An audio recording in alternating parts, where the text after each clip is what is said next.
জল্পনার অবসান, অমেঠি নয় রায়বেরেলি থেকে প্রার্থী রাহুল গান্ধী। অমেঠিতে কংগ্রেস প্রার্থী কিশোরীলাল শর্মা।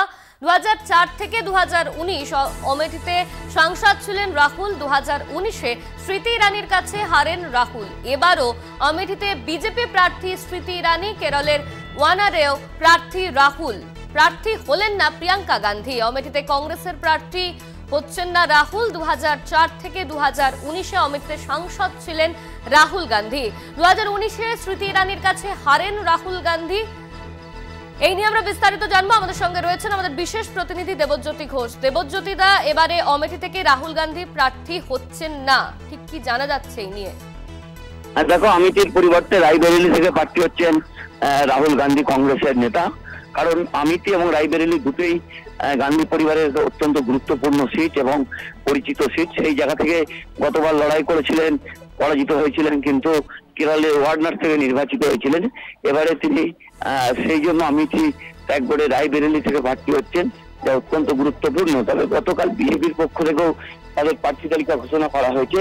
সেখানেও কিন্তু গতবারের প্রার্থী তারা পরিবর্তন করেছেন, এবারেও তারাও কিন্তু নতুন প্রার্থী হয়েছেন। অর্থাৎ তাদের একটি ঘর কংগ্রেসের পক্ষ থেকে কেন ছেড়ে দেওয়া হলো তা নিয়েও কিন্তু ইতিমধ্যে প্রশ্ন উঠতে শুরু করেছে। তবে এবারে কিন্তু এখনো পর্যন্ত যা জানা যাচ্ছে, একটি লোকসভা আসনে লড়াই করছেন রাহুল গান্ধী এবং আমেঠি থেকে একসময় এই লড়াই করার কথা ছিল প্রিয়াঙ্কা গান্ধীর, কিন্তু তিনি নির্বাচনে লড়াই করছেন না। সেই জায়গাতেই কিন্তু তাদের গড়ের একটি থেকেই কংগ্রেস প্রার্থী রাহুল গান্ধী প্রতিদ্বন্দ্বিতা করছেন। ধন্যবাদ তোমাকে। আমাদের সঙ্গে ছিলেন আমাদের বিশেষ প্রতিনিধি দেবজ্যোতি ঘোষ। এবারে আমেঠি থেকে বিজেপি প্রার্থী স্মৃতি ইরানি, রাহুল গান্ধী তিনি এবারে আমেঠি থেকে দাঁড়াচ্ছেন না।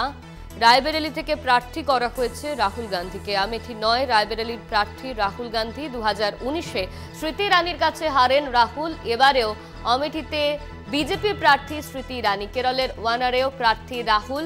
প্রার্থী হলেন না প্রিয়াঙ্কা গান্ধী। 2004 থেকে 2019 আমেঠিতে সাংসদ ছিলেন রাহুল গান্ধী। 2019-এ স্মৃতি ইরানির কাছে হারেন রাহুল গান্ধী। আমেঠি থেকে প্রার্থী হচ্ছেন না রাহুল গান্ধী।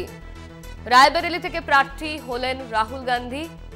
জল্পনার অবসান ঘটিয়ে আমেঠি নয় রায়বেরেলিতে প্রার্থী রাহুল গান্ধী। আমেঠিতে কংগ্রেস প্রার্থী কিশোরীলাল শর্মা। 2004 থেকে 2019-এ আমেঠিতে সাংসদ ছিলেন রাহুল গান্ধী। 2019-এ স্মৃতি ইরানির কাছে হারেন রাহুল। এবারেও আমেঠিতে বিজেপি প্রার্থী স্মৃতি ইরানি, কেরলের ওয়ানারেও প্রার্থী রাহুল গান্ধী। প্রার্থী হলেন না প্রিয়াঙ্কা গান্ধী। আমেঠি নয় রায়বেরেলিতে প্রার্থী রাহুল গান্ধী।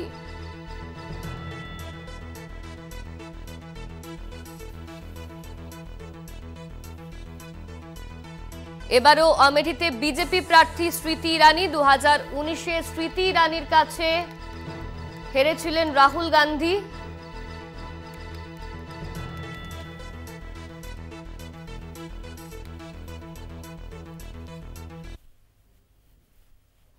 মে আমেঠিতে ও রায়বেরেলিতে ভোট।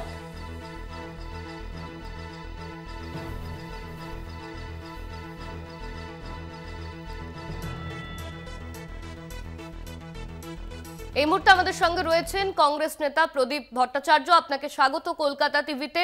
আমেঠিতে প্রার্থী হলেন না রাহুল গান্ধী। বিজেপি অভিযোগ করছে 2019-এ স্মৃতি ইরানির কাছে রাহুল গান্ধী হেরেছিলেন, আর ঠিক সেই কারণে এবারে প্রার্থী হলেন না তিনি। কি বলবেন? দেখুন, এটা সম্পূর্ণ ভুল ধারণা। রাহুল গান্ধী তিনি রায়বেরেলিতে গেছেন এই কারণেই গেছেন যে সোনিয়া গান্ধী দীর্ঘকাল ওই রায়বেরেলি থেকে লড়াই করে জিতে এসেছেন। আমেঠির থেকেও রাহুল গান্ধী জিতে এসেছেন।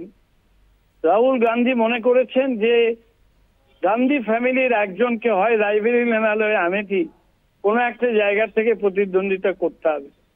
দুটোই নেহেরু ফ্যামিলির দীর্ঘকালের আসন এবং সেই জায়গাটায় রায়বেরেলিতে দাঁড়িয়ে রাহুল গান্ধী যথার্থ কাজই করেছেন বলে আমি মনে করি।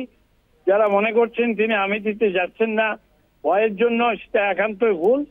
তিনি আমেঠিতে গেলেও অনায়াসে স্মৃতি ইরানিকে হারিয়ে দিতে পারতেন, কিন্তু তিনি যাননি এই কারণে যে তার পূর্বপুরুষেরা সকলেই রায়বেরেলি থেকে জিতে এসেছে। সুতরাং রায়বেরেলিটাও তাদের একান্ত আপন জায়গা, সেই জায়গা থেকে তিনি দাঁড়িয়েছেন। correctly he has taken the decision. ধন্যবাদ আপনাকে। আমাদের সঙ্গে ছিলেন কংগ্রেস নেতা প্রদীপ ভট্টাচার্য।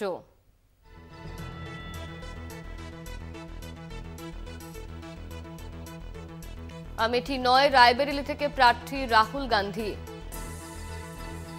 আমেঠির কংগ্রেস প্রার্থী কিশোরীলাল শর্মা।